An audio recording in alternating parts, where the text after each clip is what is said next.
Fat guy in a little house. Fat guy in a little house. Fat guy in a little house. Roadhouse. That too.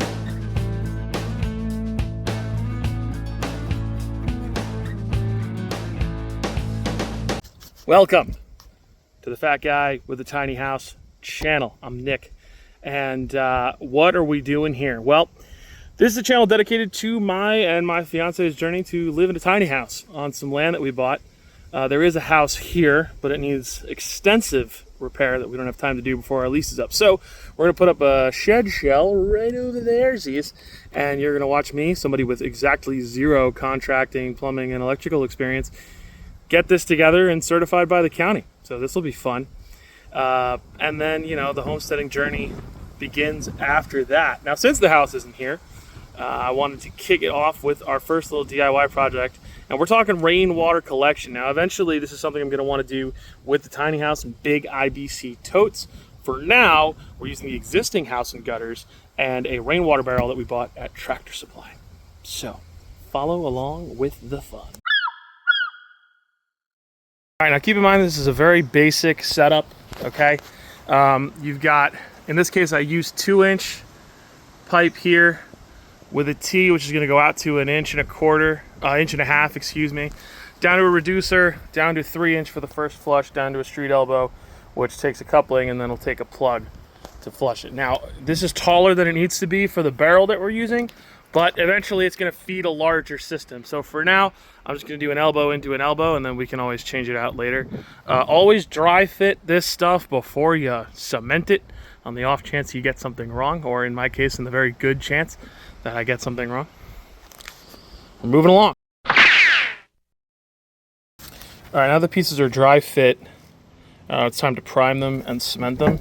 I'm using the standard ODAC PVC purple primer and the Rain or Shine PVC cement, also from OD. So the prime applicator goes on wet. There's a brush already in there, and then you hit it with the proper cement.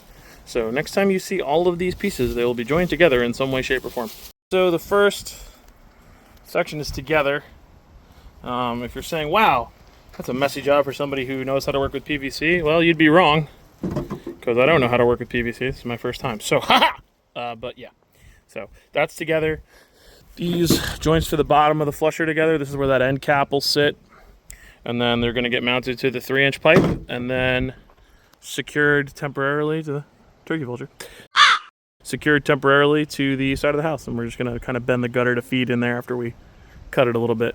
So to those of you saying, you forgot about the 1-foot pipe section, the 1.5 inch, what about that? Yeah, you're not wrong. I absolutely did. So there it is. Cut 2 foot off the 5-foot length because we're going to do a diagonal elbow down for the next stretch of it to make sure it reaches the barrel, because like I said, that height's not going to be right for now. So we cut a 2-foot stretch off the 5-foot, and now that is cemented in as well.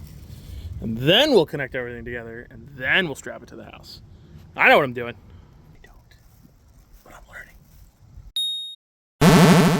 All right, let's talk about mistakes. They happen all the time, especially when you're new to this like I am. No idea what I'm doing. I'm learning as I go. So, found out that I bought is threaded, right? Which I knew because I was hoping I could put a stopper or a spigot or something on it, but didn't anticipate with it being way too high for the barrel on the ground, because I want to keep this nice big first flush so that we get all this crap that's on my roof out of the water before it ends up in the barrel. This stuff is all about creative solutions. If you're going to live tiny, if you're going to homestead, if you're whatever, do whatever I'm doing, you got to be creative about your solutions. And this one was pretty simple. Up on the porch, it goes way higher. It's got a nice stable base. And then all we had to do with this was turn it slightly so that that spigot's a lot closer to the elbow's a lot closer to the top of the barrel.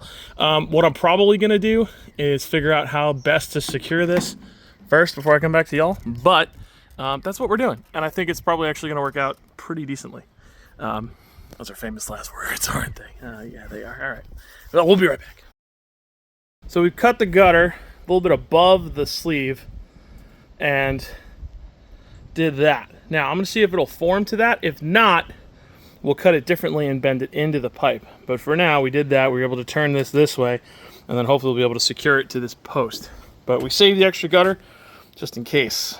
So we talked about creative solutions. Let's talk about another one. Even with some percussive maintenance, we're losing a lot of water through that bad boy. So instead of just saying that's good enough, which it might be, but it doesn't matter, taking the materials that I still have that was going to go on the pipe on the other side is now going to be kind of a big kind of catch-all, and then we will put this into the top of the 2-inch T on the other PVC setup. So this is where the finished product kind of ended up. It's ratchet strapped to the post on the house. That elbow is positioned properly over the barrel. We ran actually some water through it to make sure that it would drip in properly, and it's actually on top of some ramps in order to give me just a little bit extra for water flow. And here you can see it actually working during a rainstorm. This is really straightforward to do. The process is rinse, lather, and repeat. And I was able to get 150 gallons of water between this barrel and 2 other barrels using this system.